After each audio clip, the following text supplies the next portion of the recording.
Great. That's pretty hot topic. That's pretty hot topic. Digital. Oh my goodness. Mike is like giving us background information. We need to do this. We need to do this. We need to do this. Check the chat. Good morning, everybody. We are live. We are live today. Welcome to Your Business in Digital. Super excited to have you guys here with me. How are you guys doing this morning? It's been a week. Wow. It's been a week. Wednesday already? And it's just Wednesday. So keep on keeping on. But let's get this show started, man.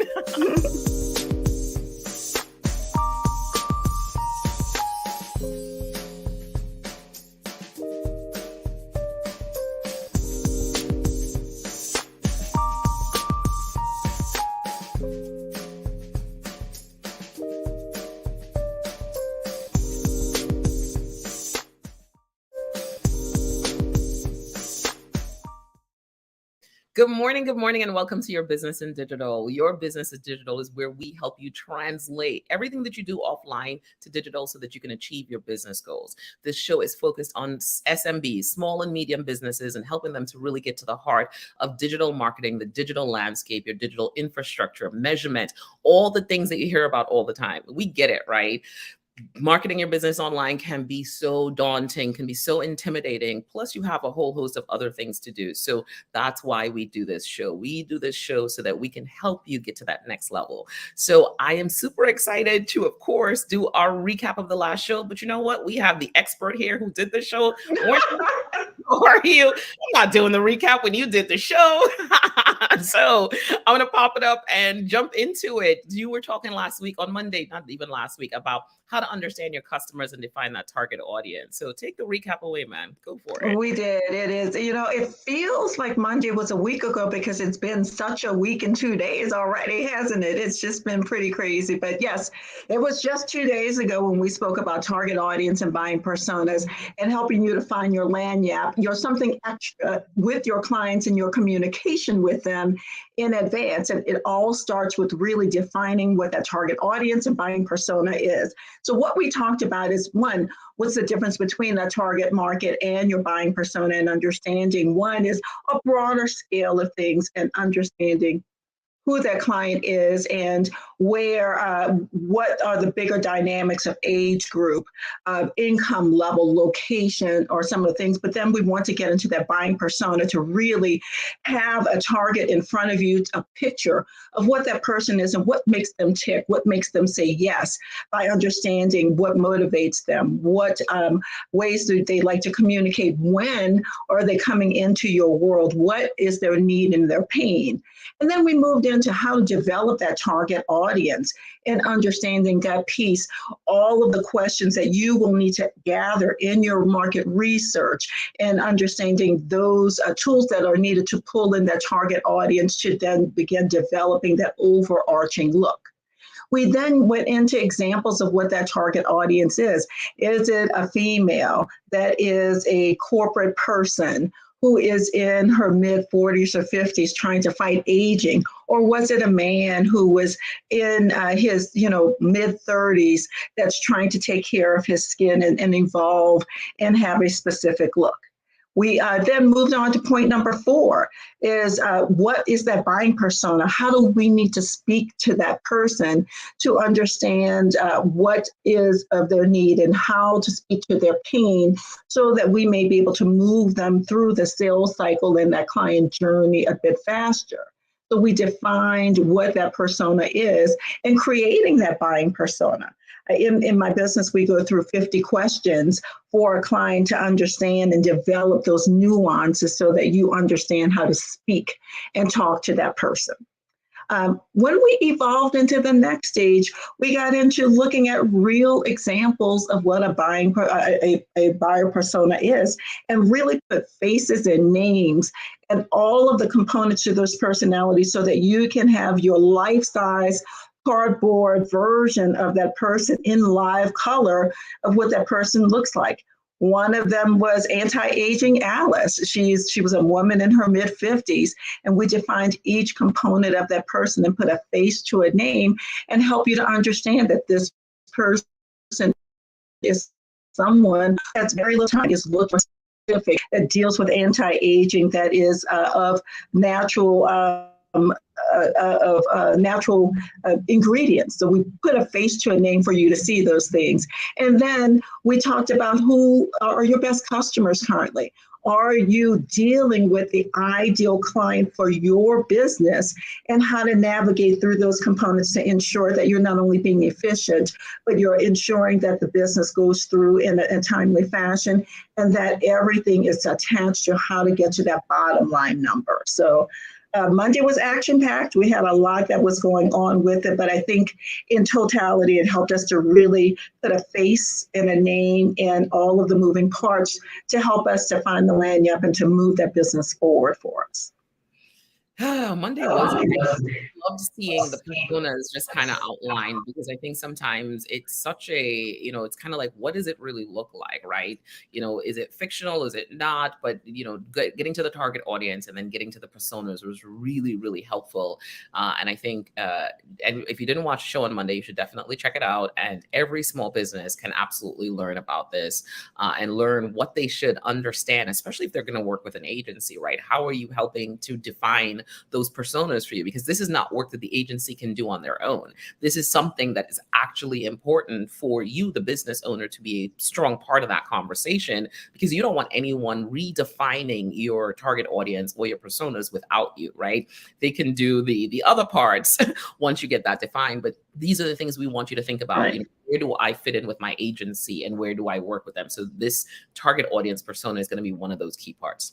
It was interesting because after the show, I had a few people reach out to me, and it triggered, I'll be candid, it triggered a number of people, and they were really anxious, and to pull a couple of folks off the ledge and said, no, let's walk through the simplicity of this. And it really had, I saw the light go on in their brain, and for them to understand that it really helped them to define who their people were. And one of the indications that we've spoken about previously with a number of our clients is when we said, who are your target audience? And when they said everyone, and I was like, yeah, we really need to roll up our sleeves and get into the nitty gritty of it, because when everyone's your client, no one's your client. And we really began to define and understand who we're inviting into our home. Our business is our home. Who are we inviting into it, and how do we speak to them and pull them into our world and really define who we are and what our business is about? Oh man, I feel that should be on a t-shirt. That everyone is your client, no one is your client. That's Michelle's. That should be a hashtag. I love that, but I love that, and it is so it's so true, because if you're targeting everybody, you're really not targeting anybody at all, and then it's wasted effort. It's pelting, it's doing things and hoping it will stick, pelting against the wall and hoping it will stick. So truly understanding your target audience is really important to achieving your overall goals and just making the business successful. And I like that you said, Michelle, that people contacted you after. I'm glad that, and that's what we're here to do, this show, just to trigger the thought, and say, are you thinking about this? Did that ever occur to you? And if it didn't, get the information. Because it's not a situation of if we make it, they'll come, right? So we're not Muhammad. So we've got to do this exercise. It's a worthwhile exercise for every business, and a worthwhile exercise to repeat periodically, because customer needs and habits change, right? So, Michelle, great stuff on Monday. You brought it.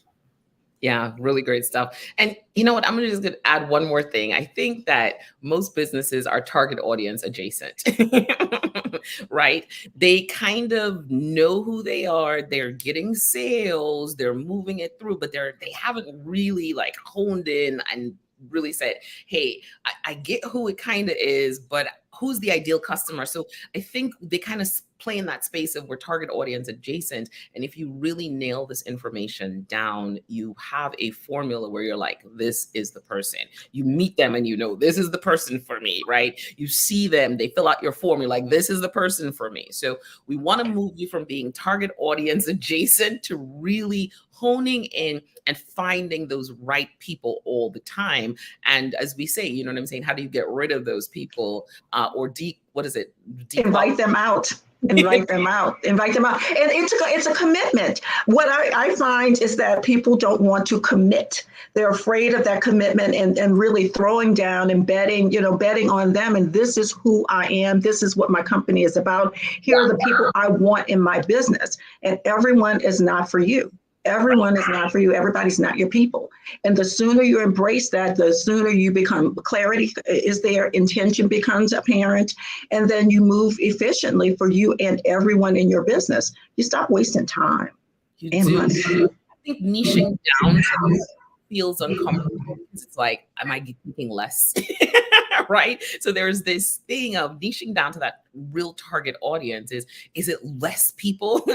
Yes, but it's the right people, right? If there are 1,000 people, you probably only need 50 of them to come to you, right? So less is more. Less is more. Right? Because there's so many other pieces to the formula, but leaning into that, I think, is super helpful. So, all right. I know, right? It's such a good conversation, and I'm gonna give you.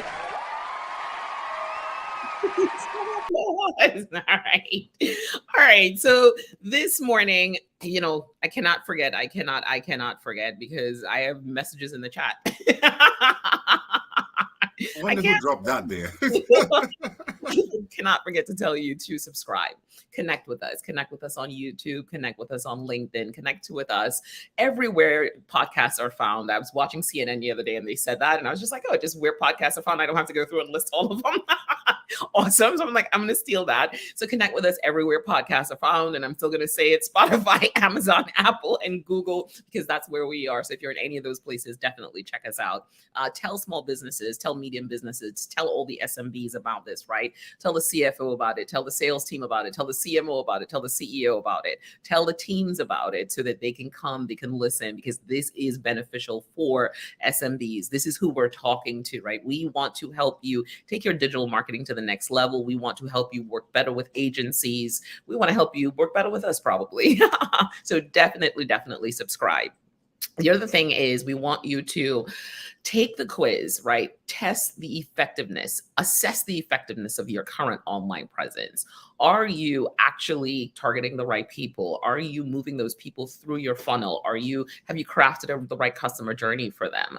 Take the quiz and it'll tell you exactly where you are. It'll give you that current baseline, right? It'll say, hey, you know what? These are some things you can work on. If you have a weak online presence, it tells you every question that you answer no to gives you a little bit of a roadmap of the things you should be working on. If you have a strong online presence, it simply means that you're ready for the next step. You're ready to test new things in digital. You're ready to try new things that work, right? Not just the shiny object thing, but things that work. So take the quiz, test the effectiveness of your online presence. Give us that email address and we'll keep talking to you.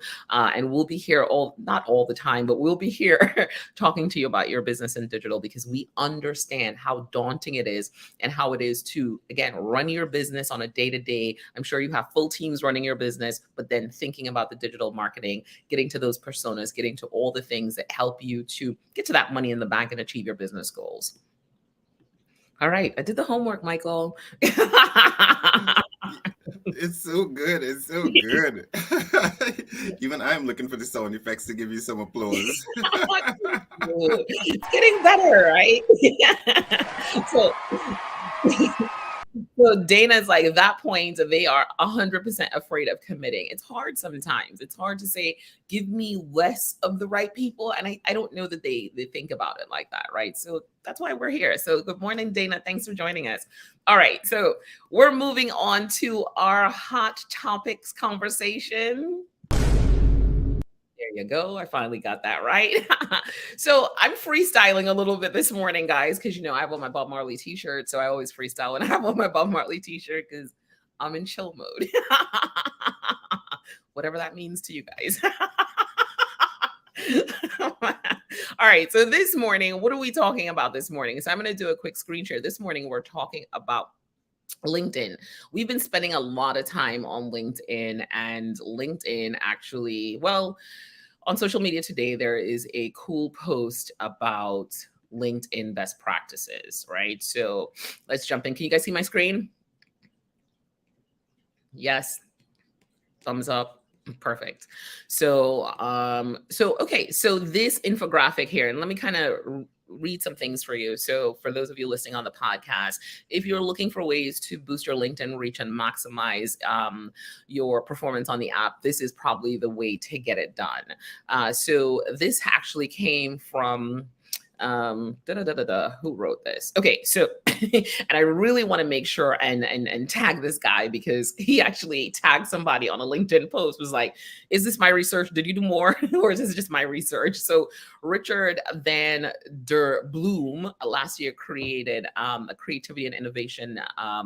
He conducted this research, and then he kind of shared it with the world, right? So let's jump in and talk a little bit about some of the key findings for the LinkedIn algorithm. So we always want to understand, people always ask us all the time, when should I post? When is the best time to post? They simplify digital marketing down to that, but this gives you some of those answers to those questions, right? So how often should you post? So it's called, the infographic is called the LinkedIn Algorithm 2023 Key Findings to Remember, right? So the rate of publication, how often you should post. So 1 to 3 times posts per week, right? A minimum of 18 hours between posts. So LinkedIn is saying that you really want to find yourself when you're posting at least 1 to 3 times a week. So are you thinking about that in your content strategy right now? Do you have enough posts to support that? What are you posting 1 to 3 times a week?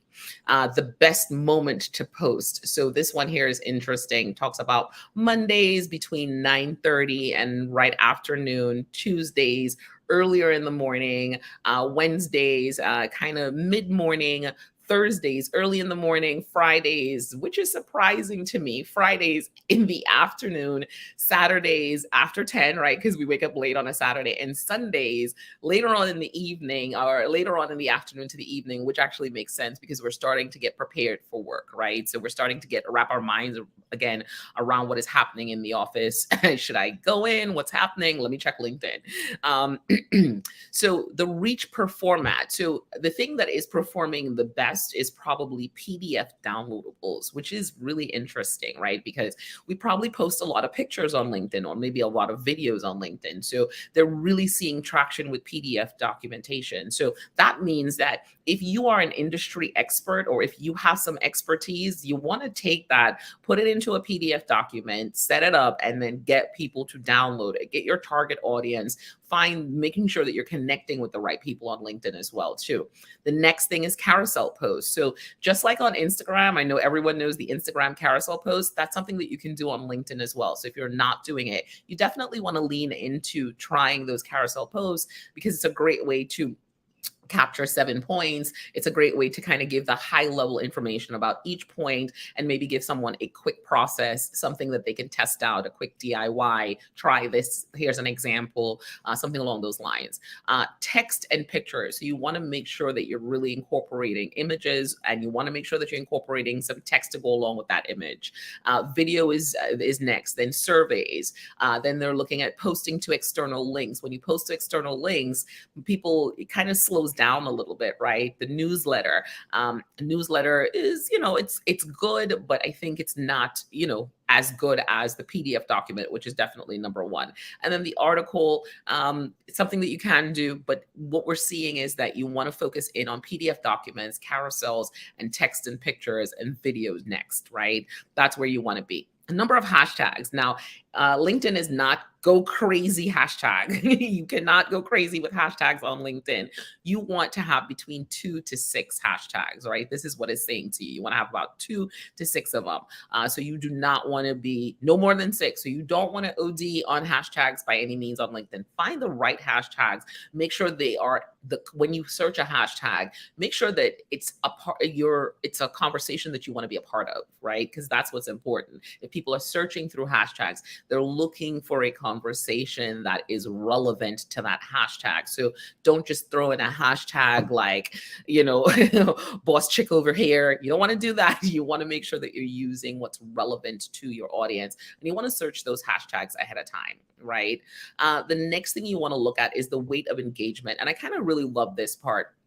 it talks about one like is equal to one extra view, right? We always talk about going beyond the likes here and going beyond the follows, but we want to understand what it means on LinkedIn. So one like means one extra view. One click or see more means 4 extra views. One share, that's 7 extra views. And one comment, that's 12 extra views. So really where you want to be with the engagement is you want to push people to comment. You want to push people to share because that's where you're getting maximum visibility. Now think about it. If someone just likes your post, maybe somebody will see, hey, this person liked my post. But if someone shared your post, now what will happen is on their profile, everyone who's following them could potentially see that post. And if they make a comment, same thing, right? Everyone can see it. My friends can see it. Their friends can see it. So a lot more people can see it. Their professional friends, I should say, right? Commenting on your own post, not at first. Now, sometimes LinkedIn actually recommends that you comment on your own post if there's no engagement. This is saying here, don't do it. But when there are few comments, already, I guess you can do it. So there's a 20% growth on the first hour. So thinking about that, how are you setting up your post to make them engaging enough for people to post? Are you giving them that call to action? Because that's something else we have to consider, right? On LinkedIn, on any social media platform, anywhere that you have your online presence, what's your call to action? And you should define that ahead of time. So that's the call to action that you're using. Creator mode, you increase reach between 15 and 35%. So for those of you that are not in creator mode, you definitely want to go through that process. It's when I did it about 2 years ago, it was a little bit more of a process. So I'm not sure if that's streamlined, but check into creator mode on LinkedIn. You definitely want to check that out. And then 6 key recommendations. Generate engagement within the first 90 minutes. So that's where you want to generate that engagement in the first 90 minutes, right? You don't want to mention more than 15 accounts per post. You may want to tag someone, but you don't want to OD. This is not where you're just kind of spamming people, right? And getting them to come and comment on your post. So maybe you're reaching out to someone, you're saying, hey, you're mentioning a business that this may be relevant to them, super relevant to them. So you do that. You decide who are the right people and you make sure that you're not adding too many. We sometimes have but I see people do it. That's a mistake they make all the time because they're trying to drive more engagement. So it could be annoying a little bit too. So you want to consider that. All right. This one here, I'm sure is going to be a big deal. Max 10 emojis per post, not more than 4 per line. Okay. So you want to throw your emojis in there, preferably all the nice ones, but you don't want to use more than 10 emojis per post. Even the emojis now have a little bit of a recommendation. I love that because sometimes we kind of get caught up in the emojis, right? It's an easy way for us to say what we're feeling with this quick image. So definitely look at that. Text between 1,200 characters and 1,800 characters. So this is something that, we definitely haven't considered before. And now something we'll be considering going forward as we're creating these posts, right? Is it between 1,200 and 1,800 characters? That means it's giving people, that nice, succinct time to read it. People on LinkedIn are working, so they're busy. So try to make it as nice and succinct as possible. Answer comments within 12 hours. So that's something that's really important because that also picks the engagement up as well too. So answering those comments are important. After we get off the show, we try to jump back in. And even though we're highlighting the comments here, try to respond to those comments after the show so that we can push the engagement forward. Do not change your post within the first 10 minutes after publication.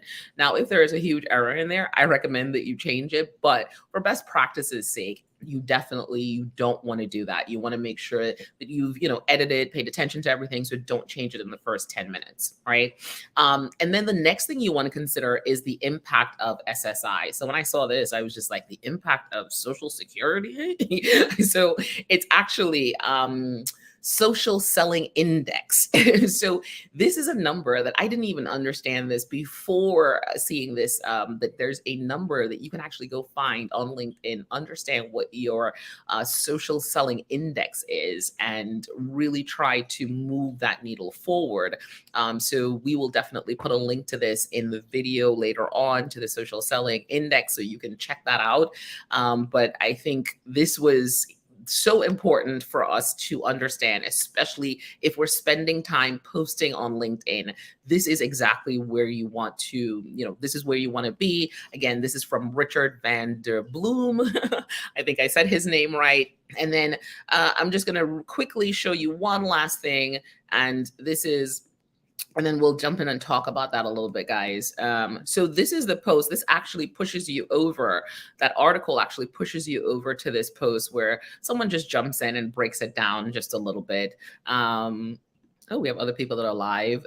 So the recommendations: don't mention more than 15 accounts, 10 emojis per purse, right? Per post, text between 1,200 and 1,800 characters, answer within 12 hours, generate engagement within the first 90 minutes, don't change your post. So those are some of the things, and she's been testing this out, but this is where it gets exciting. The guy who actually did the initial research kind of comes in here and is like, can you explain to me what are your own observations, please? So when I saw that, I was just like, oh, interesting. And so I'm just highlighting that for the tea guys. Wow. Like, oh, okay. I love it. I love it. Give me my credit. Oh, my name. I was just like, oh, some drama in there. But what do you guys think, right? Because we're all using LinkedIn and we've made it like this place where we're like, we're going to be in this space. We know this is the space that we should be in. And I'm like, man, I don't know that. I'm like, we have to take some of these things and now look to see what are we going to implement and what's the impact of that. But we kind of have to implement them one at a time, right? So what are your thoughts around this? I thought the first thing is, as we were looking at time of day, like when's the correct time to post those things, I went back to target audience and buying persona.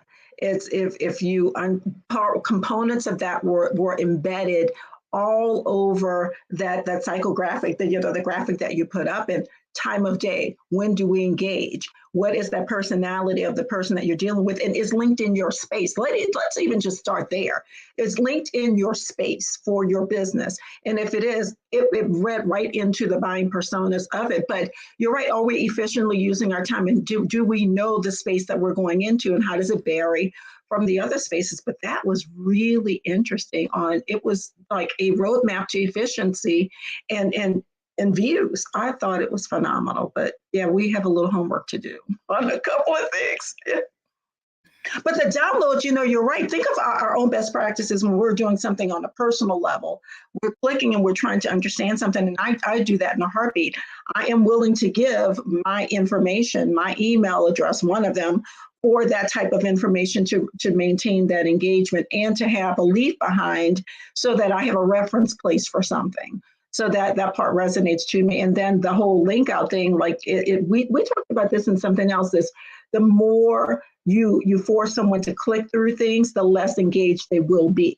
And that's what it's essentially saying. If you're going to take them out of the platform into a different space early on, then forget about it. You're going to begin to lose that engagement, and it's way down the line of visibility. So I really enjoyed this. I always love that LinkedIn gives these blueprints, right? If you're using LinkedIn, here's an easy blueprint to say, listen, this is how to manage your content. I love right out the gate. We had a show last week on consistency, and they speak to that immediately, 1 to 3 posts, but the most important thing is regularity, right? So I love that they speak to that. Just as Michelle was saying, that reach performat is very interesting because it triggered some things in my mind, and I know we're going through some levels of it, but it's good to see what they're ranking, right? Because as much as we say PDF, you may go out and run out and say, okay, I'm going to make everything a PDF, but that may not necessarily be the solution, right? It may be a mix of content. So don't take it, too at face and say, okay, if I'm just going to do all the things that are just at the top of the list, because we consume content in different ways, but it's definitely giving you a map of how to use that content. So I think this was a great article worth checking out. That video, that format thing was very surprising to me, that it's saying now video is not the highest ranked thing, because on LinkedIn. On LinkedIn, yeah. I was about to say right? It's platform specific. So and that would, this is where your strategy and how you deal with your social media comes into play. It's not all about, well, just take the video and pelt it across all the platforms. It's not that. It's not a copy and paste. And what you had, the video you had on Instagram, you bring it across to LinkedIn. That was fascinating to me that they're saying, no, people want to read. People don't necessarily want you, at least this platform doesn't want you in their face. They want I think LinkedIn might object to part of that because what about the whole LinkedIn Live? I mean, well, my theory is that what they're saying is, we want you to do it in a scheduled, organized manner. Say that you're going live. People know they're coming to see you, but don't bombard them in their feed with your videos. I think that's the interpretation I got, that they're preferring to read at their own pace, scan through and save and save posts as they see fit, as you say, Michelle, download and save. I've done that. And when I think about it, like, yeah, I really do like those carousel posts. And I tend to save them if it speaks to me and I come back to it. But this the video part is really surprising to me, because everybody's the in thing is videos now, right? I mean, I know it's the in thing is all the other platforms, but I like that LinkedIn is coming out and saying, or at least this research is coming out and saying, hey, we're doing something different here. We don't necessarily want the videos in our feed. We like to read. When we want to see you, please tell us when we can come to see you on your live. And that's what I took away from it. Yeah, no, I definitely, I see exactly what you're saying. And I think PDFs allow us that industry expert, right? So it really, it's a white paper, right? So if someone is in a business, they've been programmed to understand that white papers say that you are the expert. Video says that, okay, cool, you could do video, no problem, right? Because everyone's doing video. But how many people that are doing video are pulling back to say, I am the expert and I created a video on this, and now here are the highlights, here's how it worked, here's my case study.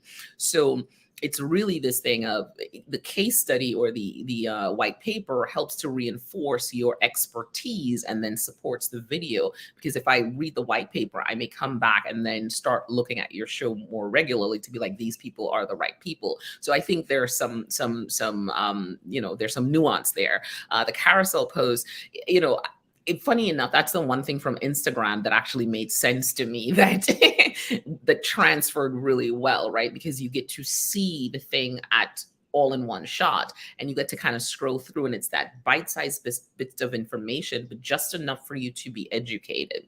And you see that the TikTok style videos may do okay, but you know what I mean, saying it may not, because it's a different platform. So I think people are here for a different reason. And I just want to kind of go to some of the comments. Dana is saying, she's like, wow, I have a lot to think about. So do we. Check I just dropped something in the chat for you on LinkedIn. So check that out, Dana, about the SSI. Yep. Social selling index. LinkedIn had really focused on social selling. There was such a huge, especially when COVID happened, there was such a huge conversation around social selling. So they love an acronym. So now it's like, I saw it too, and I was just like, what is this acronym? So she's like, she definitely has some homework to do. And the PDF part's insightful, but it comes back to that white papers position us as industry experts. So that's where it would be. We could take all this content that we're creating right now and turn them into white papers, and it would actually make sense for people to be like, oh, let me download this. Michelle, like you last Monday, what you did is perfect for a white paper to just break down those steps. So should we turn our fancy presentations into white papers? Allison, good morning. Thanks for joining us. Good morning. Oh yes, Dana, the PDF info got my thoughts moving. And Allison just started doing a lot of video. So don't stop doing the video, keep doing video, but just understand, how can you, again, take that information that you have and position yourself as an industry expert and use that in conjunction with it. And if it does better, amazing. Then you're kind of like, what's my ratio of downloadables to videos, right? And then Dana saying it's also interesting that polls were not ranked, right? And that was something that we actually talked about doing. We kind of, I was talking to the team before, and I was just like, hey guys, we got to start working on polls. We need to pull more engagement. So now as we have to shift our engagement strategy for LinkedIn and look to say, okay, cool, we want to focus in on those PDFs, we want to focus in on the live video, and we want to focus in on carousel posts because that's where it is. The newsletters, all those things are great in addition, but how are we keeping people within the profile, within that space to get exactly what they need? So the hot topic, we spent a lot of time there, but it was good. It was a good hot topic because all of a sudden we're all like, we could use this. Yeah, there's a lot of insights there that Yeah. the in between the lines, right? So as much as they may say PDFs, we're talking that difference between PDFs and video. I was rationalizing, one, this is based on the platform's algorithm and usage, right? So I'm at work. I can't sit and watch a video. It's going to, somebody's going to say, you're watching a video, right? Regardless of what it is. But if I have a document, I can, one, open the document at my own time, and I can scan for the relevant information faster than I could with a video. So that to me is like, just looking at the personas as well. And then you still have to find your lane where your target persona may actually want something different from what they're saying. The thing with the video, right? How you said how you can't watch a video. When at one point the advice was, well, make sure you have captions for that same reason, right? So that people don't have to put up the volume to look at it. But now LinkedIn is saying, well, yeah, we'll forget about that. We'll forget about it altogether. Kind of like more focus on let people read. So it's interesting because when I do videos, I try to make sure that the caption is there just to make sure that people, because I'm always cognizant of where people are when they're consuming it. They may not be in a position to unmute and listen in. So you put the captions so they can read. But you're right, Michael. It's still not at their pace because if I'm talking too slow, they want to get to, and I take long to get to the point. They have to, watch a whole video before they could get the information. Whereas with a document, as you say, you scan and look for the words that you're looking for. You go straight to the point. So that's, yeah, it's fast. I'm very fascinated this morning, I must say. I'm learning today. Right. And I just want to highlight, right? This is from a LinkedIn expert. So he does not work for LinkedIn. He did the research. And I think that kind of makes it a little bit better too, right? Because, they're not getting high on their own supply and putting out their own expertise. So someone is saying, hey, when I use this for social selling, these are the things that I've seen. And this is the research. So in essence, what he's done is he's created his own PDF document. That we are now talking about as a hot topic. Right. Did you notice? I noticed when you were scrolling through how many times in the replies they were that infographic that was embedded within the comments. Mm-hmm. So just think about that, right? So the proof is in the pudding, right? So all right. Hey guys, we had a good time. We had a good time. Y'all were like, we can spend the whole show here, but we got something cool too. We got some other cool things. Allison, yes, Tamara, I took note of the video aspect of my strategy. Thanks for the info, 100%. Absolutely. I feel like I'm getting time checks in there. Nia's behind the scenes like time check. We can do this in 20 minutes. All right. So I'm going to do one. There you go. Let's get things back on track. It's time for Go Beyond the Likes. Yay. Wait, sound effects. All right, ladies. So Go Beyond the Likes. What are we talking about today? Today we are talking about the customer journey. So navigating success, a guide to the customer journey, mapping for small businesses. So this was really important for us to do because we were like, we gotta, we moved through that process of the personas, the target audience. And then, how do we get to that place of talking through that customer journey mapping? And we really want to go through a cool exercise today to, show what that looks like and how we've been doing that with our customers and some of the cool tools we got from working with the HubSpot. So, all right. So really quickly, I'm going to run through this quickly because I think then Michael and I are going to kind of jump in and show, what we've been working on. We're going to kind of expose some Monovan Digital secrets and how we've been working on our customer journey. So what is the customer journey, right? The customer journey is that path that a customer takes from their initial awareness of a product or service, or from the moment they find out about your product and service through that decision of purchasing it, right? It includes all the touch points that a customer has with a business. Why is that important? So it's important for SMBs to focus on the customer journey because it's really essential to help them build those long-term relationships with customers, right? A positive customer journey can lead to higher customer satisfaction, repeat business, increased word of mouth. And we really wanted to clarify this, right? The customer journey versus the sales funnel. So we hear sales funnel all the time. We hear customer journey. You're like, are they the same thing? I mean, I feel like they're like maybe potentially cousins, but one is more customer focused. So the sales funnel is really focused on the transactional aspects of things, right? And we assume that, from that initial contact to the final purchase, we assume that the sales funnel is really a linear process. You do this, you do this, you do this, you do this. Customers just kind of move through with the businesses thing, customers move through smoothly, but the customer journey is more fluid and it's more focused on the customer.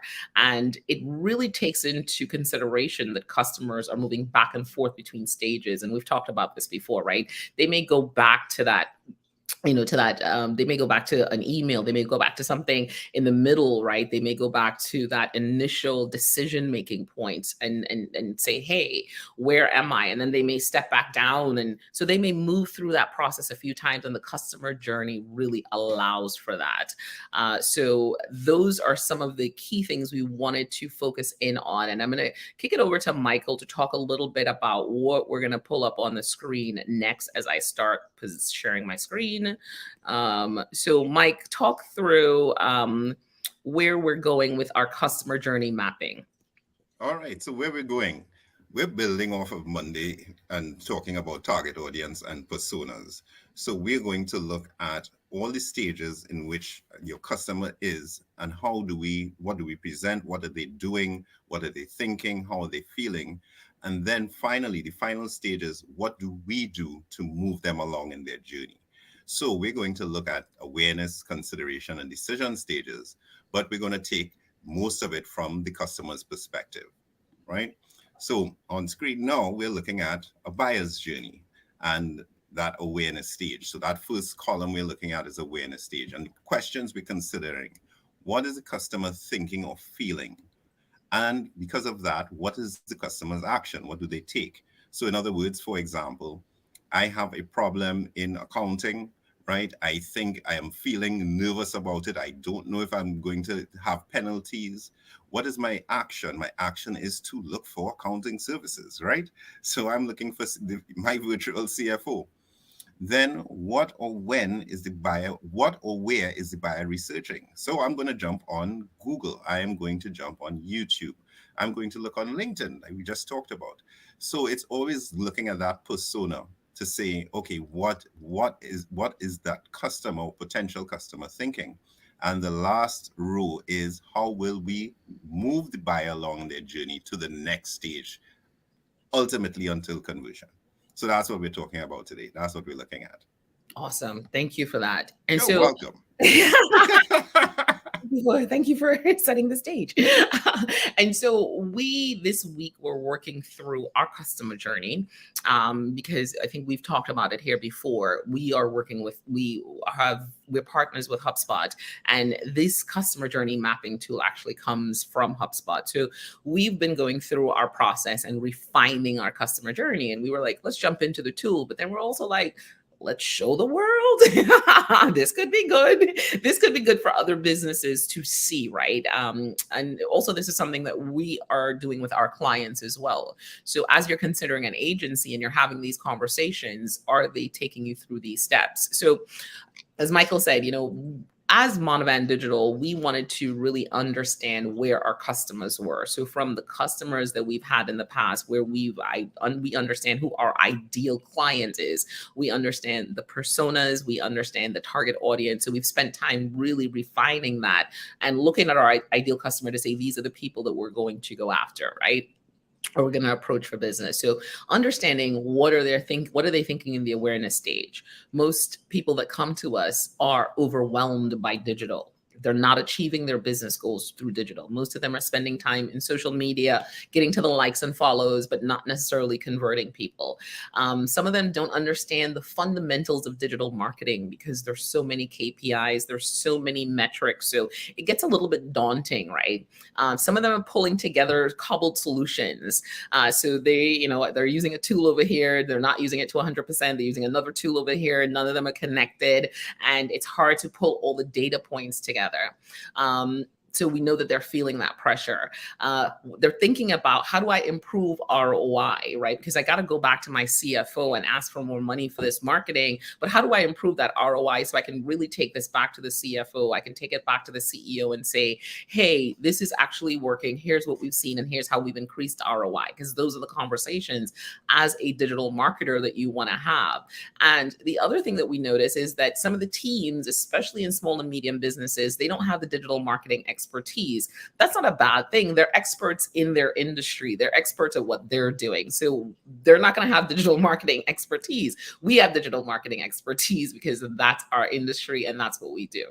So as we've gone through the process to get into their minds, what you see is that we're really focused on their journey. This is not really a lot about us. This is about how are they feeling? What are their pain points, right? We talk this through all the time. So what is the customer's action? So their action is going to be start searching for online resources to really address some of these things. I'm overwhelmed by digital. I'm not achieving my business goals. I'm spending too much money, not seeing the ROI. None of these solutions work. So they're going to start looking for resources. They're going to start looking for services online that could help them take their business to the next level.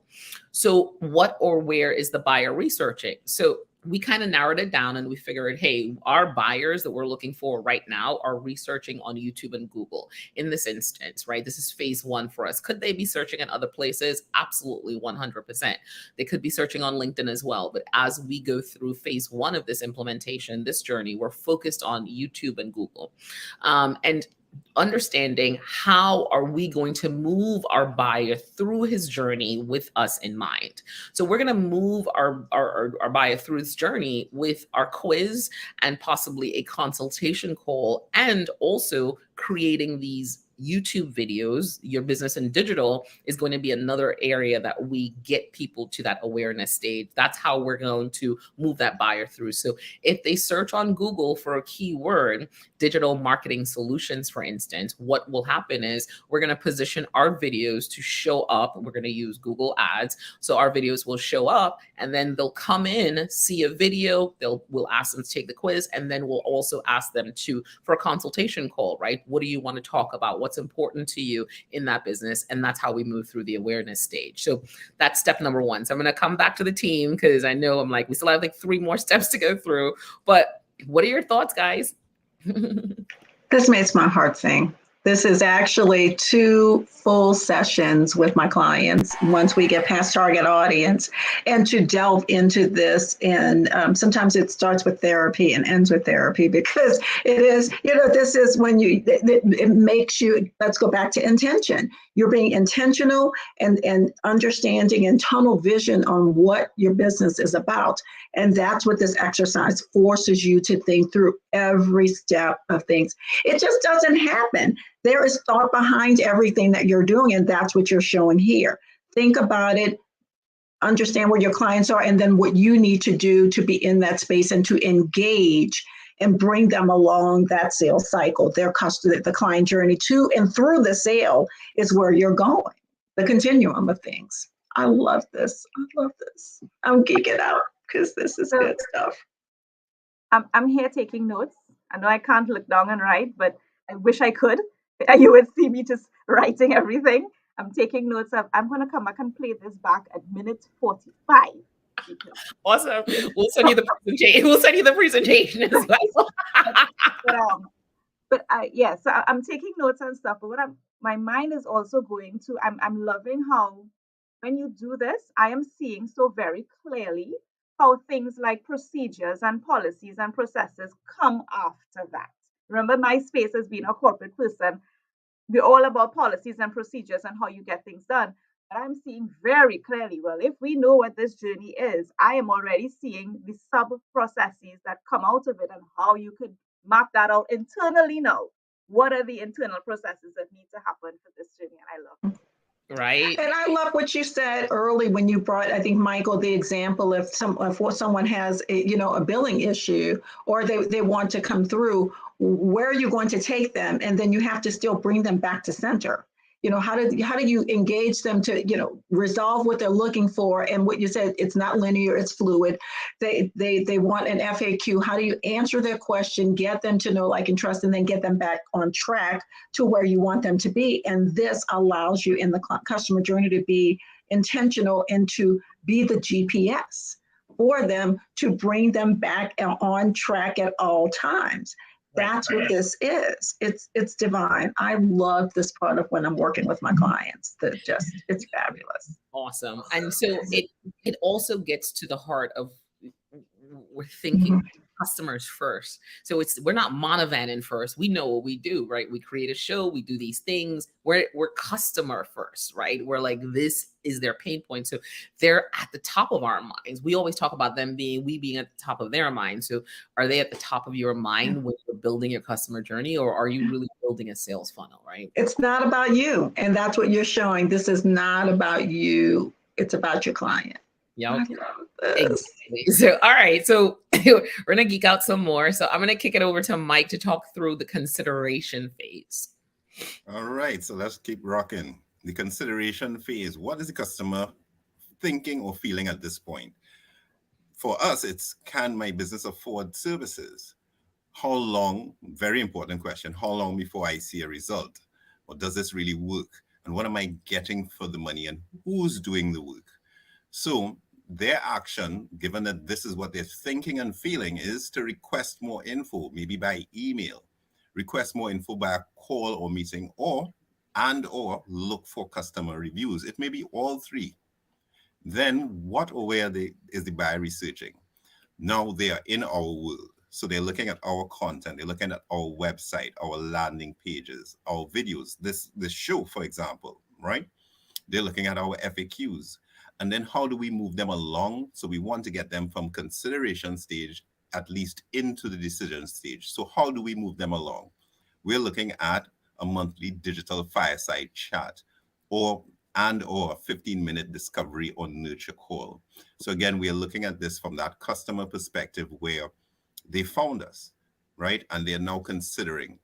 We understand, because we understand what they're thinking and what we know. And we are using, just to address, like, how do we get that first line? What is the customer feeling or thinking? We are going on data. We are going on historical data, customers we've had before, what we've outlined as our best customer. And that's how we look at this consideration stage in this buyer's journey. Again, keeping that customer-focused approach, where knowing what they're feeling, we are going to deliver at the bottom of it a digital fireside chat and a nurture call to answer more questions. Yeah, 100%. It's really, we're thinking through all the steps with the customer in mind, right? That's the consideration phase. And think about your brain when you are starting to consider something. So ladies, I'm gonna turn it back over to you. What do you think about the consideration phase? Here's what you're doing. And I tell my clients, this is a stage where you are anticipating what the client wants to do, and you're answering the asked and the unasked before they get to it. And you're serving it up to them, and they are, in their mind, if you're doing it correctly and if you've done the work like you're doing now, you're serving it up to them and making it seamless. You're making that journey seamless for them. It's not rocky. They're not detouring in a lot of places because you're anticipating where they're going to be, and you're taking their hand and you're just bringing them along the process and giving it to them when they would naturally ask the next question. That's what has been happening to you when you're buying something. Notice the way that you've been taken through someone's website. And there's always click here to take you back because they're anticipating you're going to ask for an FAQ. So they put the link there for you to get to the FAQ, and they're always taking you back. That's what Monovan is doing here. They're telling you, and they're anticipating and asking and answering the unasked questions and answering those. Absolutely. And what's interesting about it is that the questions are the frequently asked questions that we get from our customers. So we're not making these things up. These are these pain points. If you think about it, right? Every business has this. People come in and they ask you specific questions. Whenever I talk to a client, I'm like, what are your FAQs? What are people asking you all the time? And they start going down the line. People just don't make note of it, right? You create another set of frequently asked questions for people to come into, but you're not thinking, what are those questions that they're asking me all the time? Andrea, Michelle, I'm sure you're aware of it, right? There's specific questions that no matter what you get. And then you're like, okay, cool. So that's how we're building this out. We're again going back to our ideal customer base. What have they asked us in the past? People that we've worked with. And that's what we're starting to now put forth to say, yeah, these are the things that bother them, and these are the things that work in order to solve for that problem, right? This is how we get them to the next stage, by feeding them this information. So you're absolutely right. But all of this information comes from our customer first. None of it is a Monovan first thought process. It's a customer first thought process. Buying persona, what's their pain? What's their need? I have a question. They're answering the question for you. They're telling you what they want and what they need. And are you answering the call? That call and response component, are you answering their call and serving up what they need? So with the FAQ, I have a question with the FAQs though. Is the FAQ related to what they want to know about the next step in the process to buy, or is the FAQ more along the lines of understanding your own expertise? Meaning, because I get questions in my consultation, they ask me things about taxes, they ask me things about finances. That's not necessarily the next step in the journey, but they just want to know. So is it one and the same? Well, it's the trust building piece, right? It's the trust building piece. And sometimes as marketers, we miss that trust building piece. Perfect example. I was building out a landing page the other day in HubSpot. So we're building this exercise that we've done here. We're pulling together a landing page for it. This is actually something that we're working on. And so as I was doing the landing page, and you can get a landing page up in HubSpot, lickety split, it looked beautiful because I love everything to look beautiful, right? I'm like, it's logoed up, it's pretty, and I sent it over to Eric Davis, who's been at the show, because he's one of my favorite marketing gurus. I just needed a marketing brain, right? Because I've been talking to my team, and we were kind of, we understood a lot of things. When I sent it to Eric, he's just like, where are you building trust? Who are these people in the stock images? What's happening here? And then I was just like, how do we build trust? We build trust with the show. So I actually had to pull back and then think the trust building exercise is the most important exercise. It's the only way that people get to understand that you're the expert. And we search for frequently asked questions. We don't know we're searching for frequently asked questions, but we go into the Google and we put in, how do I da da da da da da da. How do I da da da da da da, right? We build content for this show from information that people put into Google to say, how do I da da da da da. So why not take that information and position it on your website, all your videos, everything, right? Creating that place that it's just a trust building page. It's the page where they get to come in and they'll be like, okay, cool, Andrea. Okay, cool, she's a virtual CFO. Okay, cool, this is awesome. Oh, this is good. Oh, I learned this from Andrea. Oh, I spent time binging, because we know when we come into that funnel online without anybody else there, we will binge if it's interesting to us. The attraction pieces where sometimes we get focused, right, on how are we bringing them in. We attract them really quickly, but we forget that we need to build trust with them. So the FAQs is a way for them to say, Andrea is the expert in this arena. She's touched on so many different topics, and I've learned so much from her, and I didn't buy anything just yet. Yeah. Oh man, I need my taxes done. Oh man, I need a CFO for my business. Oh man, I need strategic planning. Andrea, Andrea, so it's all the people that are already seeing you, right? You say it all the time. People are now like, hey, I see you everywhere. I see you everywhere. Well, what's going to start happening is that when they need services, they're going to come to you because they see you everywhere and they know exactly what you're talking about. So taking that information and creating that frequently asked questions for your business based on every topic, right? Yeah. Create a series of frequently asked questions. It just means that when people search for you, they find you. It means that it's something you can send someone to.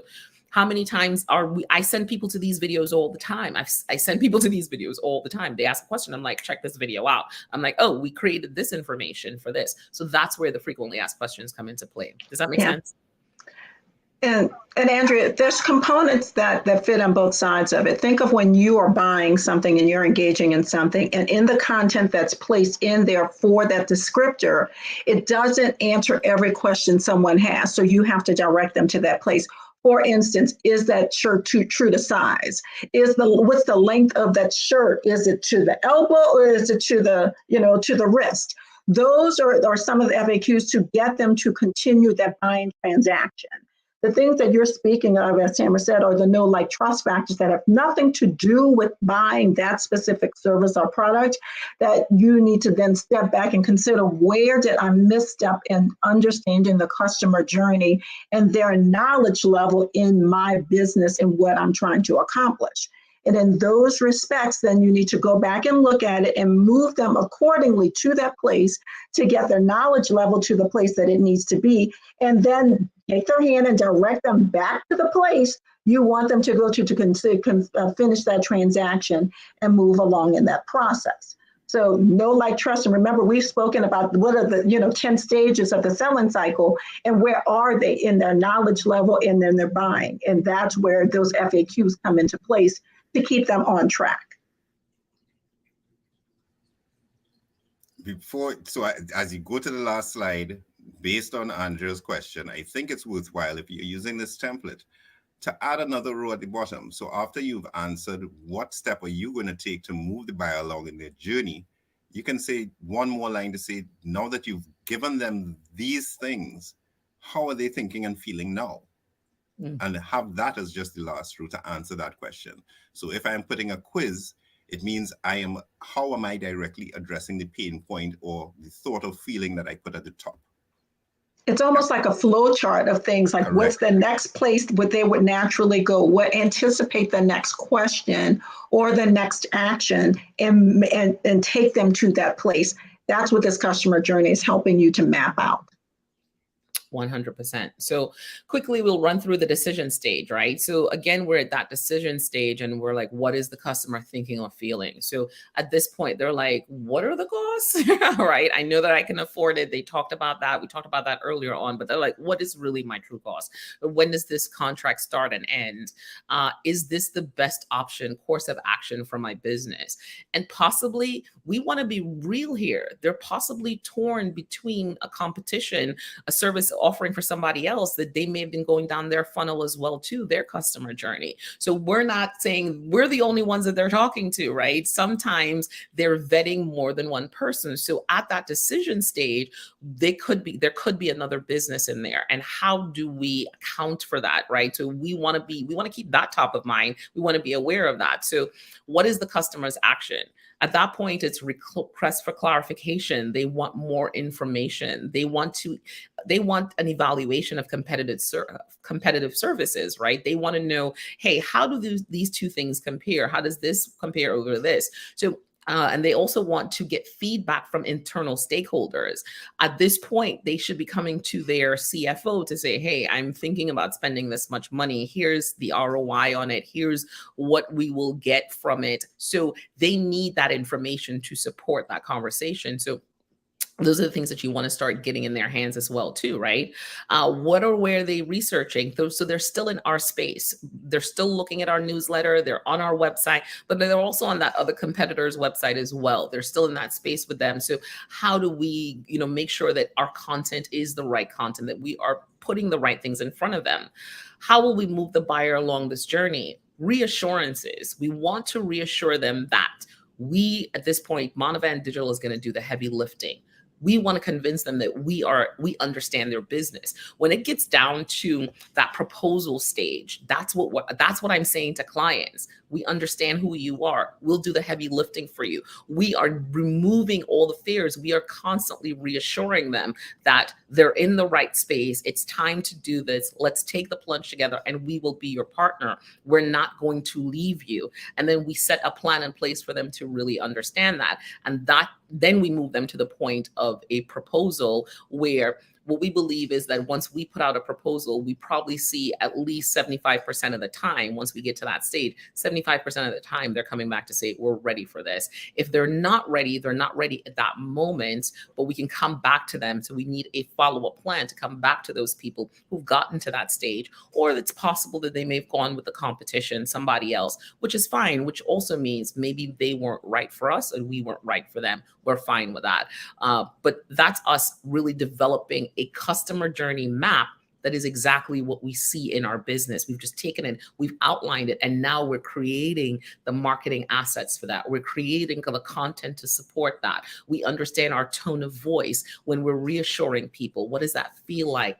Because we're always thinking about the customer, right? I know I'm high energy at times. In some of these meetings, I don't go in as high energy. I'm like, hey, I go in as really understanding, empathetic. I bring Michael in. He's that guy who's logical. He gets around certain things that I may not be able to. So we understand when that customer comes in, how we need to talk to them, what we need to put in front of them. And this is us building out our magic formula for our business. So as a small business, do you have this magic formula for your business? Have you done this customer journey mapping to the point where you understand that ideal customer so well that you know, hey, these are the things that I should say, do as we move them through this journey to become a customer of ours? Okay, I'm geeking out on this because I spent quite a lot of time in this space with my clients. And one of the key things that I want to put in as a caveat to this that is excellent in where you're going is know the role of the person that you're speaking about too. Because if you're at that decision stage, then they need to be a decision maker or a major stakeholder. So that goes back to what we talked about on Monday, and I think part of last week's show is, what is their role in this environment, and can they say yes, or are they a no person? So that you understand how you need to speak to them and the triggers that they will need and the questions that you will need to ask and they will ask of you, and the answers you need to provide and how you need to speak to them. All of that is involved. But if you're at that decision stage, if it's B2C, if it's, you're going to the consumer, is a very different talk track and a very different audience. If it's B2B, if you're talking business to business, there's a whole other level of things that you're dealing with at that stage that you have to consider, and not at the decision stage. What Tamara was showing is that's way back in the earlier stages of things that she was speaking about. So the intent needs to be there, and your flow chart of information needs to be well thought out as well, and throw it all on the table and answer all of the questions. So right. Very excellent. I am loving this. And I think a great way for that is, right, so one of the forms we'll create will also ask about that. Are you a decision maker? So every marketing asset that we create going forward is tied back to this journey. It's tied back to finding out this information. It's tied back to, how do we get them to this place where we know what's happening? So and then of course, using HubSpot, we get to see the journey unfold. You get to see what they looked at, what they clicked on, where they went, where they spent time. So you get this individualized snapshot of every person that's going through your funnel. So adding HubSpot onto this is just game changing because you really see that customer journey come to life. And HubSpot has proven, just from looking at that contact record, exactly the non-linear path that most people take. You will see where they've filled in a form, gone to one page, come back to another form, go back to the page. So you absolutely understand that it's not a linear journey. There's a lot of back and forth and clicking around. So it is, Michael, it's really, when we apply this to our daily lives, do you just have one entry into your home? There are many entries, to the back, to the front, through the garage door. You're entering in different spaces and exiting, and so is your client. I just last week, I made the mistake, I got in my car, pulled out, went back into the house to find something. I was on a website trying to purchase a plane ticket. we get distracted. Something, the little shiny object comes through.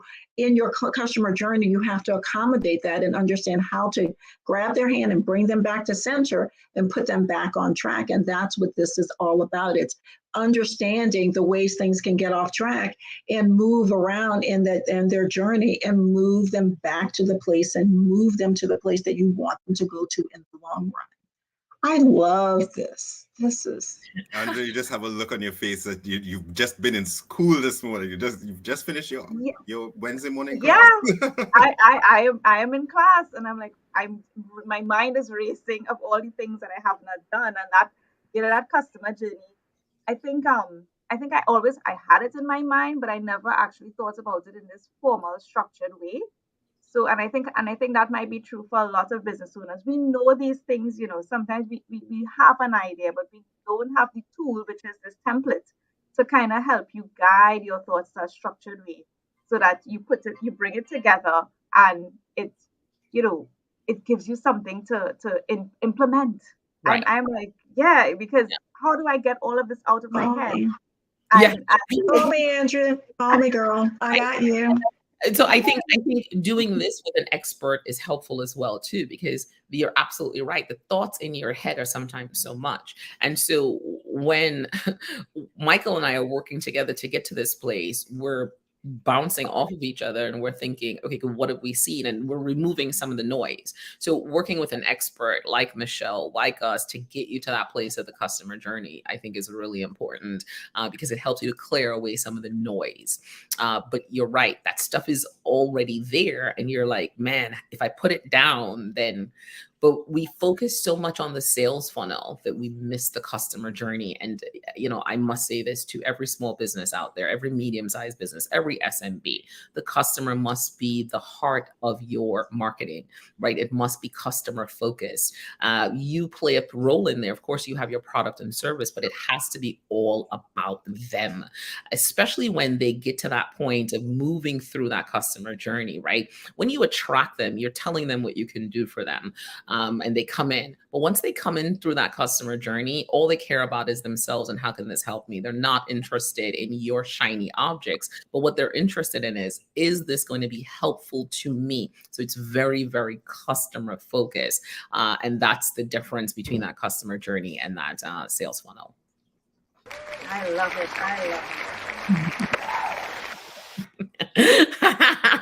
All right, we had a good time today. I had too much fun. This was good stuff.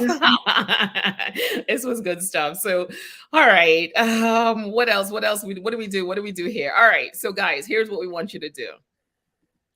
Take the quiz. Take the quiz. Connect with us everywhere. Connect with us everywhere. Tell small businesses, tell medium businesses, tell businesses that are looking to scale. Tell them about this show, because that's what we help you do here, right? We help you understand the digital infrastructure that we need. We help you think about measurement. We help you think about your customer journey. We help you think of all the parts of digital that really matter and really move your business forward, right? So tell people about the show. Check us out on YouTube. We're trying to grow a YouTube channel, so we want you to connect with us on YouTube. If that is not your preference, that's okay. Check us out on LinkedIn as well. You can also check us out everywhere podcasts are found, and I can't help myself. I'm like Spotify, Apple, Google, and Amazon. I just want to say the one thing, but it keeps pushing me to say all the things. I'm having too much fun with the call to actions. And then the other thing I want you to do is take the quiz. Test the effectiveness of your online presence. You're spending money on it already, right? This quiz costs you nothing. Take the quiz. The quiz will tell you exactly where you are. It's important that you know where you are. Where is your current state? Can your business even really work for you online? Are you making 10% of your revenue online? Are you making 20%? Is there an opportunity to make more revenue online if you would have the right digital marketing systems, platforms, all the things in place? This quiz gets you to understand that. Do I have all the right solutions in place? Am I doing the right thing? Am I talking to my customer the way I need to talk to my customer? So take the quiz, take the quiz, take the quiz. If you cannot scan the QR code, check us out on YouTube. We will make sure that the link is there for you to click that link and take the quiz. Guys, I had so much fun today. You know, I love nerding out on this stuff. So it was like a party over here. And what's really great about it, was that it was really something practical that we're using. And that's what we want to bring to this show. How are we using this? How are we using it with our customers? So you can kind of get a better understanding. So yay. This was good. Yeah. This was good. This was good. It Awesome. is. I was schooled. I'm glad you were schooled. All right. Well, we will see you guys next Monday. All right. Enough cheering. Stop it, people. Me over here as I control the audio. All right, guys. Well, we will definitely see you next week. Thank you so much for joining us. Definitely share this show. Have an amazing Wednesday. Take care, guys.